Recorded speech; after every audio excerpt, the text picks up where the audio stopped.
8 GB ਲਿਖਿਆ।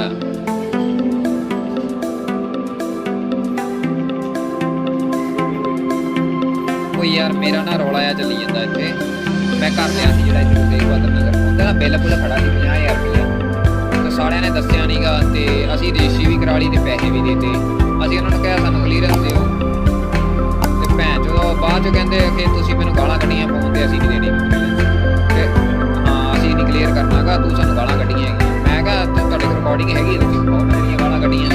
ਤੇ ਬਾਅਦ ਚ ਉਹ ਕਹਿੰਦਾ ਤੂੰ ਸਹੁੰ ਚੱਕ ਲੈ। ਮੈਂ ਕਿਹਾ ਚੱਲ ਮੈਂ ਬਾਬਾ ਫਰੀਦ ਕੋਲੇ ਆ ਜਾਂਦਾ ਸਹੁੰ ਚੱਕ ਲੈਂਦੇ ਆ ਕੇ ਤੇ ਉਹਨੂੰ ਬੁਲਾਇਆ ਸਕੀਜੇ ਉਹਨਾਂ ਨੂੰ ਬੁਲਾਇਆ ਆਪਣੇ ਨਾਲ ਉੱਥੇ ਜਾ ਕੇ ਕਹਿੰਦਾ ਮੇਰੀ ਰਾਤ ਸਵੇਰੇ ਅਸੀਂ ਉੱਥੇ ਇਹਨੇ ਦਰਖਾਸਤ ਦੇ ਦੀ ਮੈਂ ਰਾਤ ਦਰਖਾਸਤ ਦੇ ਆਇਆ ਸੀਗਾ ਕਿਉਂਕਿ ਗਲਤ ਮਤ ਬੋਲਣ ਲੱਗ ਗਿਆ ਉਹਦੇ ਸੋਹਣੀ ਚੱਕੀ ਸਾਲੇ ਨੇ ਆ ਕੇ ਉੱਥੇ ਐਵੇਂ ਹੀ ਬੋਲਣ ਲੱਗ ਗਿਆ ਕਿ ਮੈਂ ਰਾਣਾ ਸਰਪੰਚ ਮੈਂ ਅੰਮ੍ਰਿਤਸਰ ਦਾ ਸਰਪੰਚ ਆ ਮੈਂ